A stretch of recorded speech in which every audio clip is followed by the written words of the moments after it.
आल इब्राहीम इन्नका हमीदुम मजीद। काबिल ज़ी वक़ार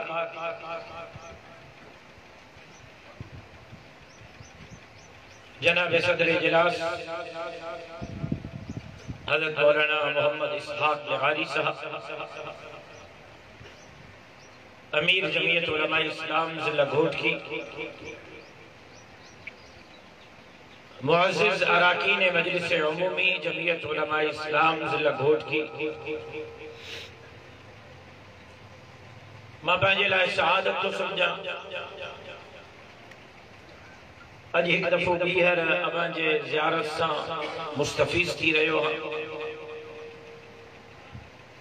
बारगाह खुदाबंदी में दुआ गो हां त अल्लाह तबारक व तआला तव्हां असांजी अज जी इन हाज़िरी खे पंहिंजे बारगाह में शर्फ़ क़बूलियत सां सरफ़राज़ फरमाए।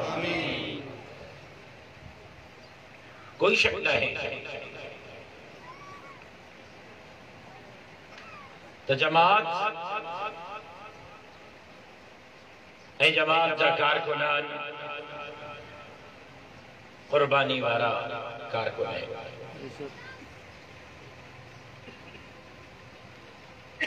जो ये कुर्बानियों सुनहरी हरूफ से लिखी हुई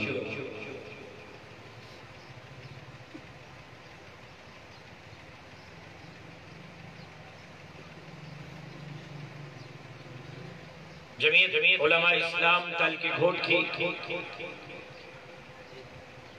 कुछ अरसों कबल घोट की में एक तारीखी इज्तिमा कयो जैमें हज़रत मौलाना असद महमूद साहब शरीक था। उन ॾींहुं भी मां ज़िले अमीर साहब की तकरीर ॿुधम ऐं अज भी ज़िले अमीर साहब की गुफ्तगू ॿुधम। उन जलसे में भी ज़िले अमीर जी गुफ्तगू के दौरान मां स्टेज ते पंहिंजनि मौलवियुनि जे चेहरनि जी तरफ नज़र घुमाईंदो रहियो ऐं अज भी ज़िले अमीर जे गुफ्तगू के दौरान दोस्तन के चेहरन ते नज़र घुमाईंदो रहियो ताकि इन्हनि जे चेहरन के तासुरात के पढ़ी सघां ऐं महसूस इएं थियो त ॼण असांजे दोस्तन ज़िले अमीर जे गुफ्तगू के इएं वरितो जो सब खां फज़ूल तरीन ॻाल्हि ज़िले अमीर करे रहियो।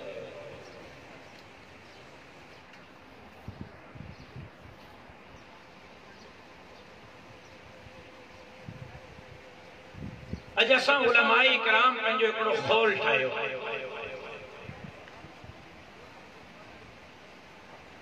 असां पंहिंजी हिकु अलॻि दुनिया ठाही।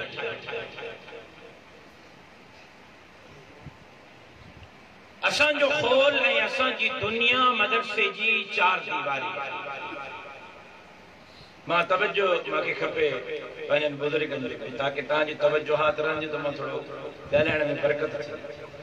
तवज्जो हाले जी वारनि जो तवज्जो ख़ासि तौर ते पीड़ा बराबरि पई हलनि। तव्हांजी पीड़नि जे सहारे त असां हलूं था। वाकई तवज्जोहात तो ज़बरदस्त असर थो थिए। मां पाण मुशाहिदो कयो। ओ चाचा असां तो ॻाल्हायां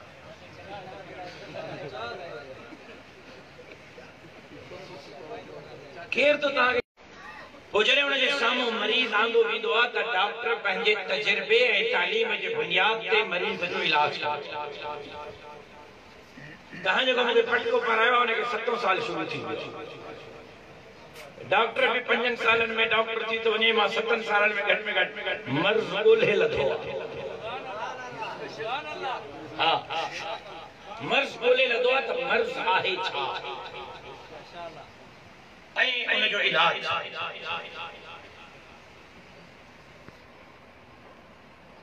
मां अर्ज़ पे कयूं त असां पंहिंजो हिकिड़ो खौल ठाहियो। असां पंहिंजी हिकिड़ी दुनिया ठाही आहे। उन खौल ऐं दुनिया जे गिर्द असांजी ज़िंदगी थी गुज़रे ऐं असांजी तरजीह है अव्वल उहा दुनिया। मदरसे जो मुहतमिमात तरजीह अव्वल मदरसे जो मुंतज़िमात तरजीह अव्वल मदरसे जो इंतज़ाम। मदरसे जो मुदर्रिसा तरजीह अव्वल मदरसे जी तदरीसा, मस्जिद जो इमामत तरजीह अव्वल मस्जिद जी इमामत है। असां जूं तरजीहात जेकियूं असां पाण तरजीहात पंहिंजूं बणायूं ऐं उन जे गिर्द असांजी तमाम तर सलाहियतूं ऐं तमाम तर खाता। मिसाल जे तौर मां चयूं त थी सके तो मां ग़लत हुजां, मुंहिंजो तजुर्बो ग़लत थी सके, लेकिन पंहिंजे दिल जो तासुर अवां जे साम्हूं रखण ऐं मुकम्मल तवज्जो सां मुंहिंजो गुफ़्तगू खे समाअत। मिसाल जे तौर ते मां मदरसे जो मुहतमिम, मुझे मदरसे में 600 ऐं 800 ऐं 1000 तालिब आहिनि। 13 14 दराचूं ऐं बनात मिलाए टोटल तादाद 3-4 हज़ार थो थिए ऐं मुंहिंजे मदरसे जो ख़र्चो 5 करोड़ रुपया आहे। हाणे मौलाना फजलुर रहमान साहब मांखे चवे थो या जमात मांखे चवे त लाड़काणे में तोखे आसिफ अली ज़रदारी ऐं बिलावल जो मुक़ाबलो करणो। हाणे मुंहिंजी दुनिया त मुंहिंजो मदरसो, मदरसे जो तालिबा 3000 तालिबनि जी मानी, सुम्हण, किताब, ख़र्च, किताब, रहाइश, हर शइ हुन जे अंदरि आहे। 3-4 करोड़ रुपया मूंखे उहो ख़र्च पूरो करणो आहे। हाणे जमात चयो आहे त वॾेरे जे मुक़ाबले में इलेक्शन में बि इहो वॾेरो त मूंखे 10 मण अन्न ॾींदो आहे, 20 मण अन्न ॾींदो आहे, 50 मण अन्न ॾींदो आहे। हाणे मां बाईपास थियण जो रस्तो सोचींदुमि त जमाती फ़ैसिले खां बाईपास कीअं थिया, छो त मुंहिंजी तरजीह अव्वल जमात, मुंहिंजी तरजीह अव्वल मुंहिंजो मदरसो आहे, उन जा इख़राजात। ऐं मां पंहिंजो ज़हन बणाए छॾियो आहे त मुंहिंजे मदरसे जो ख़ालिक़ ऐं राज़िक़ नऊज़ बिल्लाह इहो वॾेरो, इहो भोतार, इहो नवाब, इहो सरदार आहे। ऐं जेतिरी चापलूसी मां वॾेरे जी कंदो आहियां उन जे अध जेतिरी कारकुन जी कयां त जन्नत बि घटे वञे, दुनिया बि बहितर थी वञे। नारे ते पाबंदी बिल्कुलु ख़ामोश। ऐं मां पंहिंजो पाण खे आईने थो ॾेखारियां तव्हांखे, मां पंहिंजी इस्लाह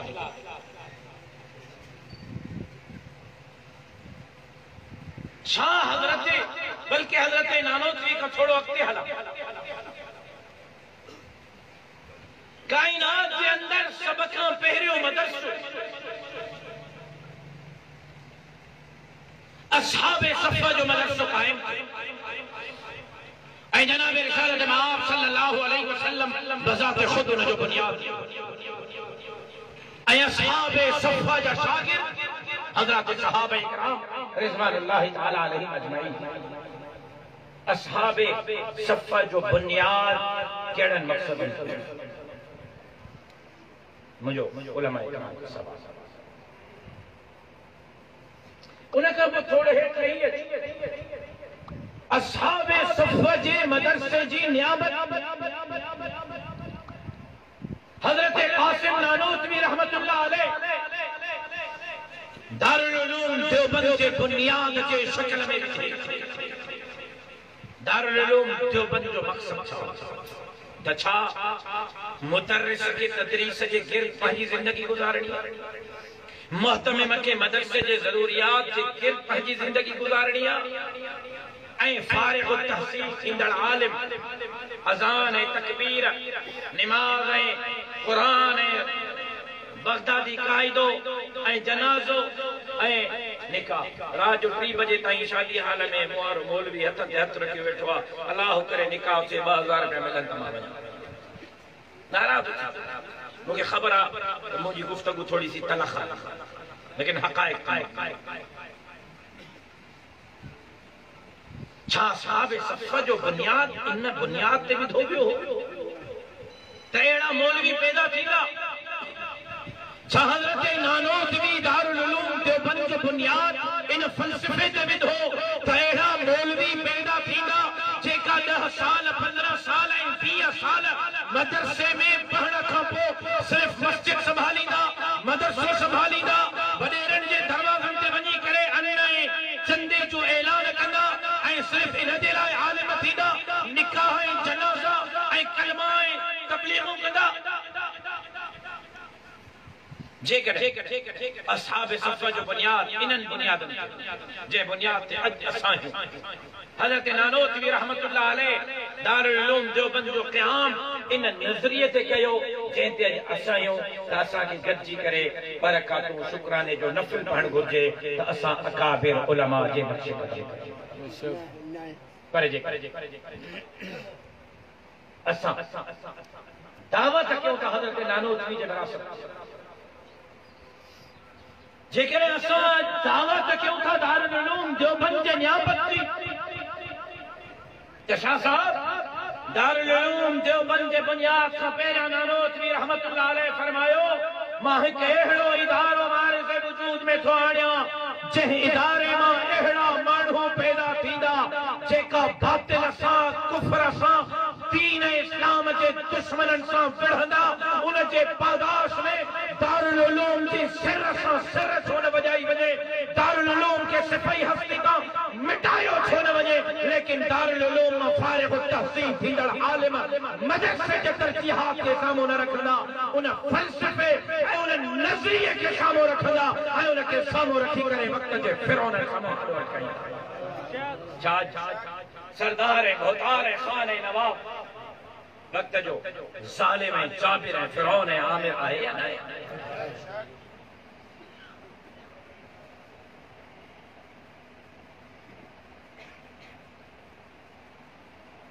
मां बार-बार अमाने मुख्तलिफ इजलासन में चयो ऐं मां पंहिंजा लफ़्ज़ दोहरायां थो त जिते मुसल्लो मस्जिद मिंबर महराब तकबीर ऐं अज़ान असांखे विरासत में मिली आहे उते सियासत भी असांखे कानत बनु इसराईल तसुसुहुमुल अंबिया कुल्लमा हलक नबियुन खलफहु नबी सियासत भी अंबिया का विरासत में मिली आहे लेकिन छो अज असां तकरीर तहरीर तसनीफ तबलीग तदरीस सब कम संभालियो आहे ऐं सियासी मैदान वॾेरनि भोतारनि खाननि ऐं नवाबनि ऐं सरदारनि जा हवाले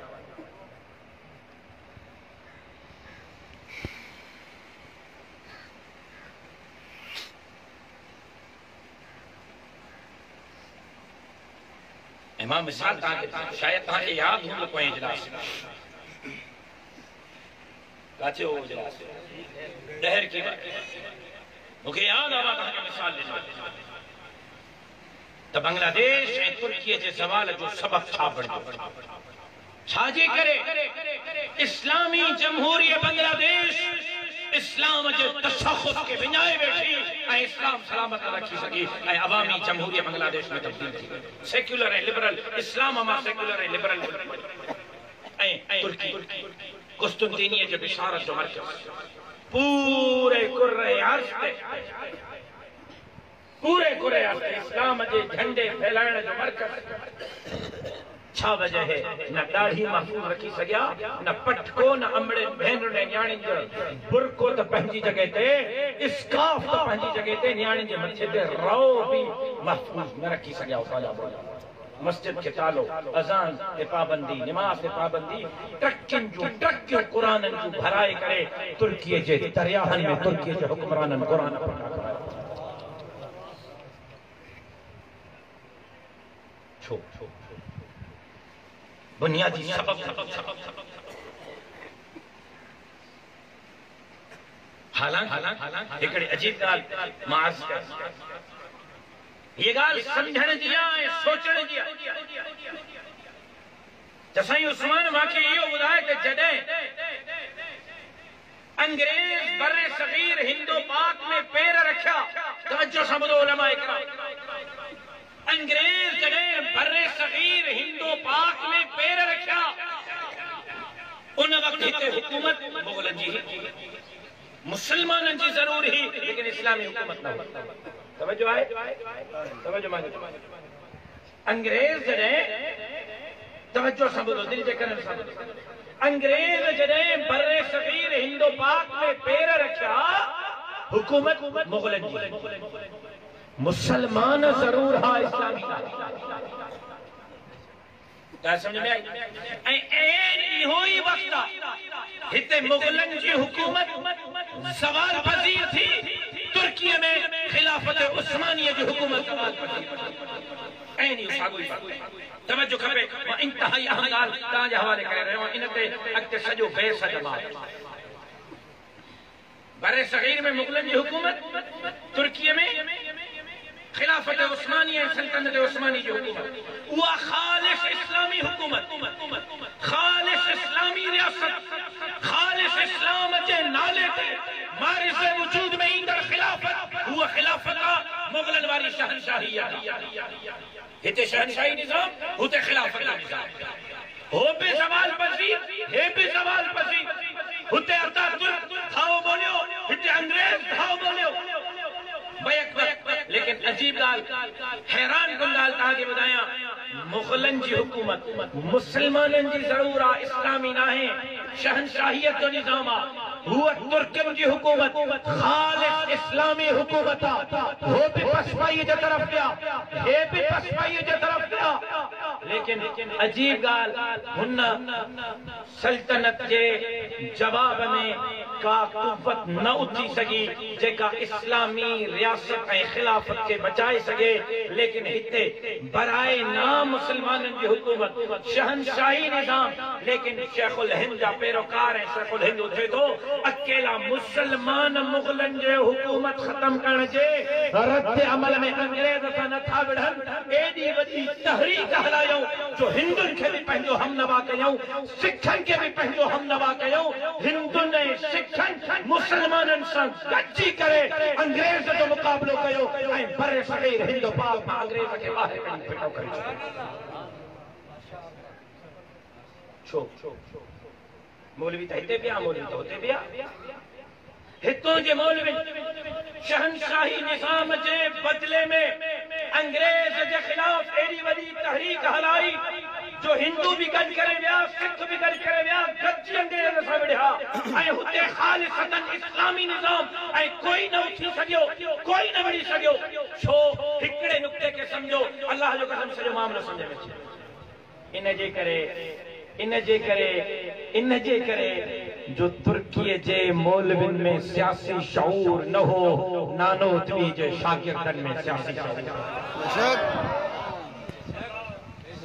तुर्की जे मौलविन में सियासी शऊर न हो नानोतवी जे शागिर्दन में सियासी शऊर हो सियासी मैदान में उहो मैदान ते निकता पाण बि विढ़िया पाण सां गॾु अंग्रेजनि खे बि हमनवा कयूं सिखनि खे बि हमनवा कयूं ऐं अंग्रेज खे पेरनि पटण ते मजबूर करे लेकिन अजीब ॻाल्हि अॻिते तव्हांखे ॿुधायां इहा वरी परेशानी वारी मामलो अॻिते हलियो अंग्रेज हितां निकितो जॾहिं अंग्रेज हितां निकितो तव्हांजो तवजो आहे अलाए कोन्हे मां अॼु तव्हांजे मथनि जे मथां त नथो ॻाल्हायां मथनि जे मथां थो ॻाल्हायां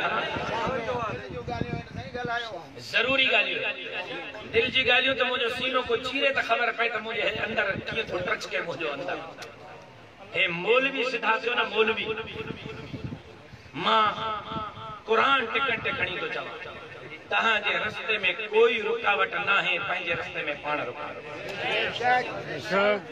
कोई तव्हांजे रस्ते में पाण रुकावट कहिड़ियूं फैक्ट्रियुनि जूं ॻाल्हियूं थो करे दिल्ली जो मथो ख़राब थो गैस जूं ॻाल्हियूं मल्टीनेशनल कंपनियुनि जूं ॻाल्हियूं मुलाज़िमनि जूं छा थो थिए भला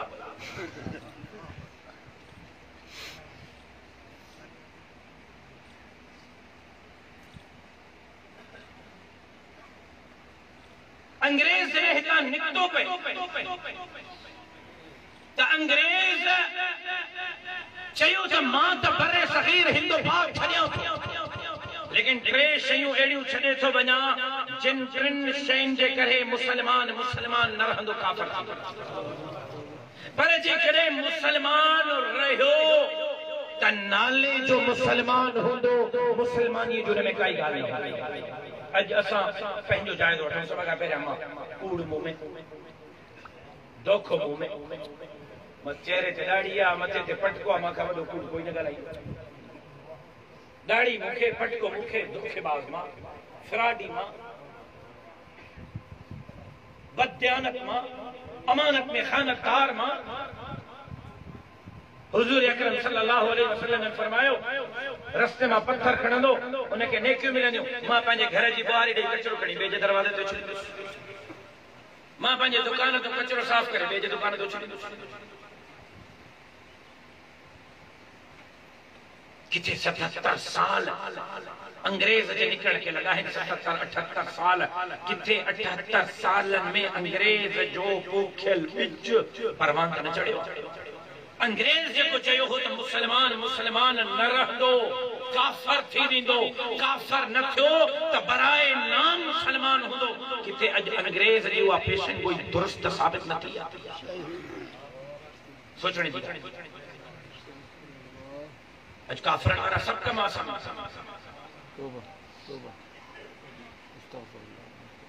बोली साथ मगर बोल तहां जे चैन घर नादरा में वनी इन रिटर्न तहरीरी दरखास्त ॾिनी आहे। अज खां पोइ असां के मुसलमान न लिखियो वञे, अज खां पोइ असां के यहूदी लिखियो वञे। असां यहूदी तहां जे ज़िले जी जमात में पुश्त दर पुश्त खानदान दर खानदान कोई गैर मुस्लिम न। मां कागज ॾिना तहां जे ज़िले जी जमात तहां जे सरकारी स्कूलन में हिक हिक ॿार के हथ में चैन सिफ़न जो मेटर ॾेई विया आहिनि ऐं चैन सिफ़न जे मेटर में मासूम बच्चन के गुलाम अहमद कायदानी जो सिलेबस ॾेई विया आहिनि। तहां जे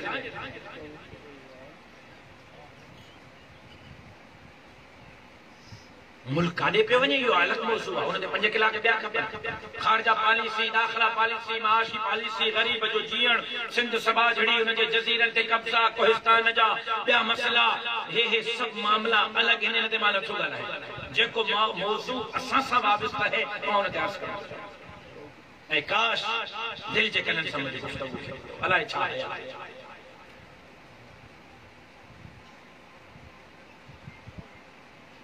एक सोचल समझल साज़िश जे तहत 77-78 साल पहिरियों अंग्रेज जे ॾिनल उन फ़लसफ़े खे पाणी ॾियण जे लाइ असां जे मुसलमाननि खे बेग़ैरत बणाइण जो साज़िश कई ऐं मनसूबाबंदी कई। तहां जे सखर में सरकारी स्कूल न्याणियुनि जा एनजीओ खे ॾिनो। तहां जे कराची में सरकारी स्कूल न्याणियुनि जा एनजीओ खे ॾिनो। मां वटि वीडियो मौजूद आहिनि। न्याणियुनि जा कपड़ा लहराए, ट्राउज़र शर्ट पाराए, चिट्ठियूं पाराए, बालिग़ मैट्रिक क्लास जे न्याणियुनि खे समुंड जे किनारे ते नचायो।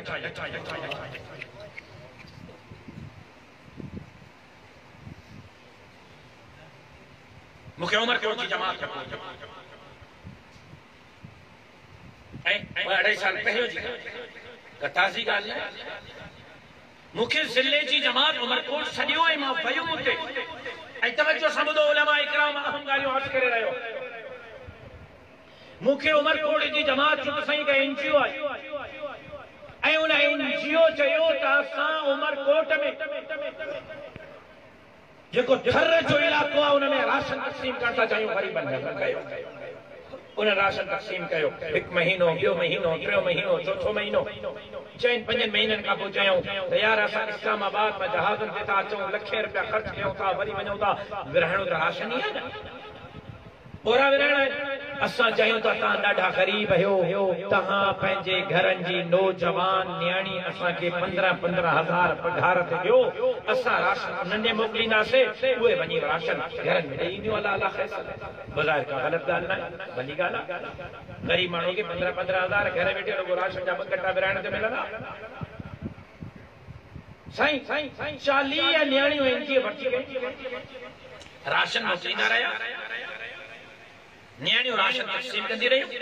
2 या 3 या 4 महीना गुज़रिया त एनजीओ चयो था ना असांखे मथां ॾंडो आयो आहे, तहां जूं न्याणियूं रिपोर्ट सही नथियूं ठाहिनि, राशन सही नथियूं विराइनि, असांखे शिकायत थी अचे, लिहाज़ा इन्हनि न्याणियुनि खे ट्रेनिंग ॾियण जी ज़रूरत आहे। त राशन कीअं विराइजे, लिस्ट कीअं ठाहिजे, रिपोर्ट कीअं ठाहिजे। ॿियो चेर इहा ट्रेनिंग इस्लामाबाद में जहाज़ में वठी वेंदासीं, जहाज़ में वठी वेंदासीं। हाणे जिन न्याणियुनि बस न ॾिठी आहे, वेगन हेॾो त खेखड़ा हलंदा आहिनि, ऊठ गाॾियूं हलंदा आहिनि, जहाज़ कराची को इस्लामाबाद हवा वठी वञे। नियाणे खे उन्हनि कढियो, जहाज ते इस्लामाबाद पुॼायो। 40 मुसलमाननि जो नियाणियूं जॾहिं इस्लामाबाद पहुतियूं, 2 महीना उन्हनि खे होटल में रहायूं। 2 महीना नियाणियूं जंहिं होटल में रहियूं, हिक कमरे में हिक छोकिरी हिक छोकिरो ॿिन्ही खे गॾु करे रहिया। ऐं अञा अॻिते ॿुधो, तव्हांजो रूह तड़पजंदो उन्हनि 40 नियाणियुनि सां। 40 छोकरा जेका रहायूं, नियाणियूं मुसलमान, 40 जो 40 छोकरा गैर मुसलमान।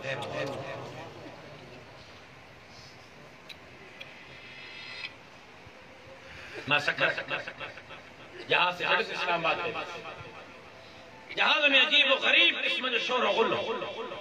मुझे अंदाजो थो रड़े मां शोर गुल मां त पहिरियों दफ़ो माण्हू जहाज में चढ़े। जहाज जिंदगी में ॾिठो मां यूं मरदहा गंद लॻो। मां लथो उते इस्लामाबाद एयरपोर्ट ते सामान खणी लाइ बीठुसि। हिकु नौजवान छोकिरी मुंहिंजे वेझो आहे। अदा तव्हां सुमरो साहब आयो? मां जो हा जी मां सुमरो साहब। डॉक्टर साहब या पुट आयो? मां जो हा मां डॉक्टर साहब। राशिद साहब? मां जो हा राशिद साहब। मुझे अदी तहां कारे निकता है सखर मोचड़ी ने जो मतलब असांजे इलाके मांखे नालो भी मालूम है, इलाको भी मालूम है, मां नालो न पता। मां जो अदी कारे निकता है जी अदा असा के एनजीओ भर्ती कयो आ, उन जी ट्रेनिंग ते आया आयो। एनजीओ जो ट्रेनिंग मां जो घणा ॼणा आयो जी 20-22 औरतूं ऐं 3-4 मर्द आहियूं जेका एनजीओ जी दावत ते असां इस्लामाबाद। मूंखे जी अदा तव्हां मूंखे सुञातो?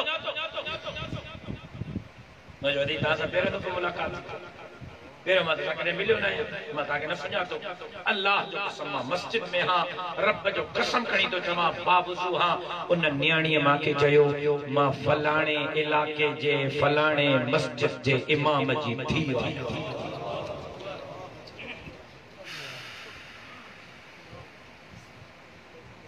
ॻाल्हि पल्ले पवे थी, सम्झ में अचे थो मुल्क काॾे काॾे समझ में अचे थो पाकिस्तान ला इलाहा इल्लल्लाह वारो मुल्क काॾे पियो। मुल्क जी दाखिला ऐं ख़ारजा पॉलिसी अलॻि मौज़ू, माशी पॉलिसी अलॻि मौज़ू आहे, लेकिन मुल्क जी हाणे अंदर ईमानी ग़ैरत दाव ते आहे। अंग्रेज़ जेको 70 साल ऐं 72 साल ऐं 77 साल पहिरियां जेको बिज बोड़ियो त 3 शयूं छॾे थो वञा। इन्हनि 3 शयुनि जे करे मुसलमान मुसलमान न रहंदो, काफ़िर थी वेंदो। मुसलमान रहियो त बराए नाम मुसलमान हूंदो। मुसलमान नाले जो अंदर काई शइ अॼु किथे अंग्रेज़ जो वो फ़लसफ़ो त पूरो न पियो थिए।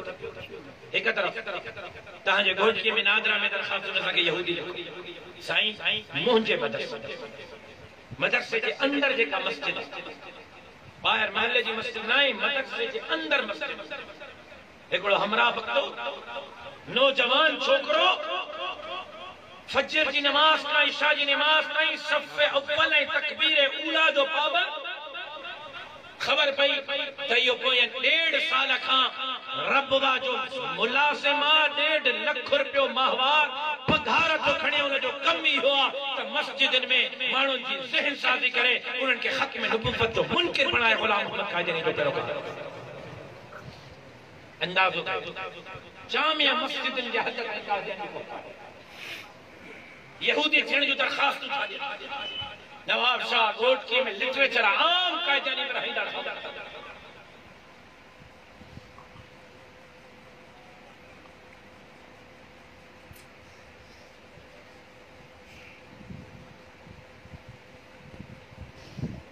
तव्हांजे ज़हन में लकी ॻाल्हियूं हुजनि त जमीयत उलमा इक़्तिदार जी जंग थी विढ़े, ज़रदारी ऐं नवाज़ शरीफ जी जंग थी विढ़े। असां न ज़रदारी जी जंग था विढ़ूं न नवाज़ शरीफ जी। अल्लाह जो कसम असां हिन मुल्क जे अंदर इस्लामी निज़ाम जी जंग था विढ़ूं। लेकिन तव्हांजे ज़हन में ख़ाको कुझु ॿियो आहे, असांजे ज़हन में ख़ाको कुझु ॿियो आहे। तव्हांजे ज़हन में ख़ाको इहो आहे त इस्लाम करें सिद्दीकी फारूकी उस्मानी हैदरी ज़मानो करें, कुरान जो कानून करे नाफ़िज़ थींदो। फुरात जे किनारे ते हज़रत उमर चयो हो कुत्तो बुख ते न मरंदो, पाकिस्तान में कुत्तो करे बुख ते न मरंदो। ताजी जिन में ये ख्याल ता इन के सामो रखी करे पहियो कम था कयो असा जी जिन में यो ख्याल ना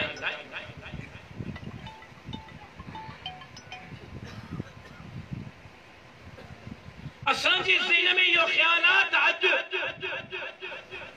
खत्म नबूवत के कानून ते धाड़ो आसिया मलऊना जनाब सरवरे कौने सरकारे दो आलम सल्लल्लाहु अलैहि वसल्लम जे शान में गुस्ताखी थी करे जेल जे अंदर पासपोर्ट थे जेल जे अंदर वीजा थी लगे खुसूसी जहाज साइकिल किराए ते मोटरसाइकिल चुमची रखो ट्रके बस कबुधिया हुजूर जे गुस्ताख जे लाए जहाज खुसूसी अलग किराए ते आयो जेल में माई के कड़ी करे डोनाल्ड ट्रम्प जे खिदमत में पहुंचायो हालांकि उनकी सजा नमाज नहीं ना मुझे मुफ्तिन पाकिस्तान जी अदालत चयो तो वाकई ही हुजूर जे शान में गुस्ताखी जी मुर्तकिब थिया वाजिब कत्ल आने के फायदे हो कायदानी मुसन्निफ किताब लिखी हुजूर के खिलाफ वक्तों की अदालत उनके सजा देने जेल के अंदर पासपोर्ट है जेल के अंदर वीजा लगी खुसूसी जहाज किराए ते आयो जेल में निकली अलग स्पेशल जहाज में रही करे अमेरिकी सदर डोनाल्ड ट्रम्प वटो नहीं मुहर्रम जनाब सिद्दीक़ अकबर जशान में जे मलऊन गुस्ताखी जेल के अंदर पासपोर्ट है जेल के अंदर वीजा लगी अलग स्पेशल चार्टर्ड जहाज आयो अलग जहाज में निकली करे पाकिस्तान के बाहर रवाना किया ईसा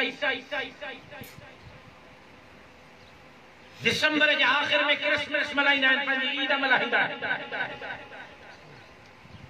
हिन साल ईसाइन जे क्रिसमस ते उनन जे चर्चन जी सिक्योरिटी 111 ब्रिगेड कई 111 ब्रिगेड छा फौज जी का ब्रिगेड पाकिस्तान जी अहम तरीन ब्रिगेड जिनकी जिम्मेदारी है तो बाहर मुल्क में ईंदड़ सरबराहे ममलिकत की सिक्योरिटी वो फौज की ब्रिगेड कई अमेरिकी सदर तो अचे सऊदी जो सफीर तो सदर तो अचे चाइना जो सदर तो अचे उहा 111 ब्रिगेड उनन की सिक्योरिटी कदी हिन दफे चर्चन जी क्रिसमस के मौके ते सिक्योरिटी 111 ब्रिगेड कई कोई एतराज न थियण घुर्जे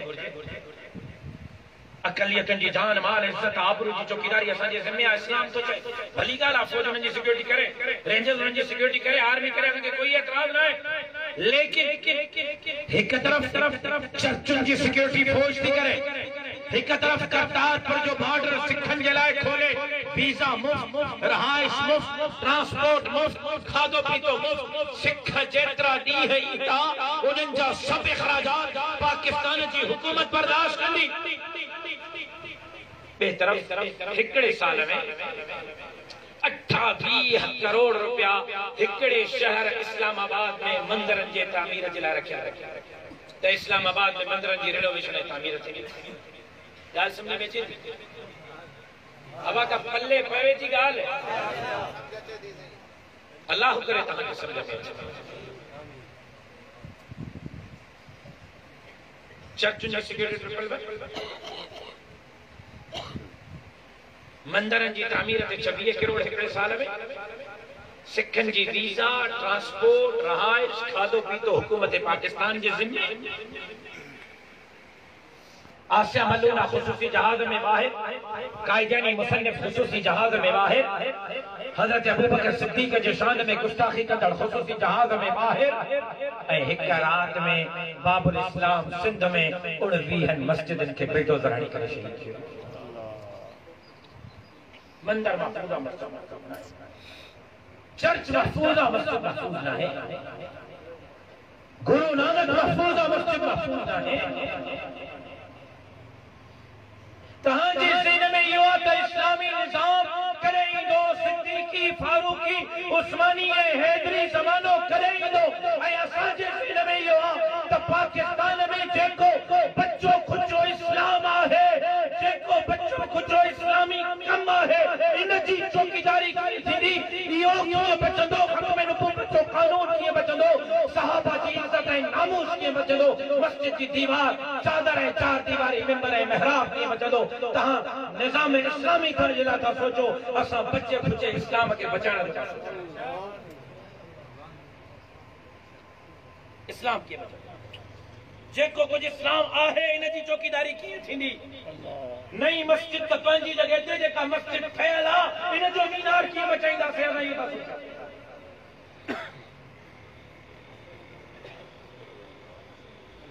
जिसे बंदूक छुड़ता था, मां ये गाल एबटाबाद के उलमा कन्वेंशन में कही, सिपाही साहब राजी कढ़ लगा, राशिद साहब जिहाद जो इनकार कर।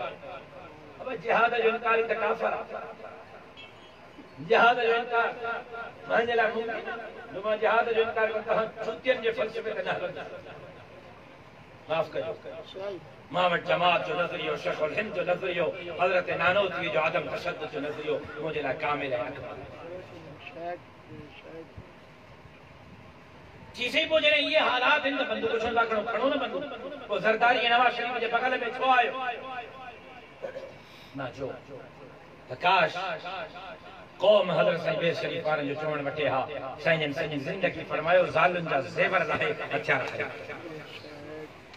लेकिन माण्हू न वरिता। अॼु असां पंहिंजो जाइ थो वठूं, असांजे घरनि में घणा हथियार छा इन हथियार जे ज़रिए असां एटम बम जो मुक़ाबिलो करे सघूं था? F-16, F-17 थंदड़ जहाज़नि जो मुक़ाबिलो करे सघूं था? अफगानिस्तान में छा थियो, चचीनिया में छा थियो, बोस्निया में छा थियो, इराक में छा थियो, फ़लस्तीन में छा थियो? पोइ सलाम कयो मौलाना फज़लुर रहमान खे, जंहिं सियासी तदब्बर सां हिक पासे ॾों बिलावल खे बीहारियो आहे, ॿिए ॾों मरियम खे बीहारियो आहे। हू पंहिंजे एजेंडे ते हिन, मौलाना पंहिंजे एजेंडे ते आहे। ऐं मां चवां थो त जंहिं ॾींहुं तव्हां मौलवी सियासी मैदान में एक्टिव थियो, सियासत संभालियव, वॾेरे जे हथ मां छिके थाणे जा मसइला पाण हल कयव, ग़रीबनि जा मसइला पाण हल कयव, इस्लामी ममलिकनि में हिकु ॿियो रजब तैयब अर्दवान मौलाना फज़लुर रहमान जी शक्ल में हूंदो, मुल्क जो सरबराह भी हूंदो, फौज भी मातहत, एटम बम भी मातहत, F-16 भी मातहत, F-17 भी मातहत, हिकमत अमली ऐं तदब्बर सां इक़्तिदार ते पहुची करे इंशाअल्लाह दीन इस्लाम जी भी चौकीदारी कंदो त अंग्रेज़ जे मंसूबनि खे भी पास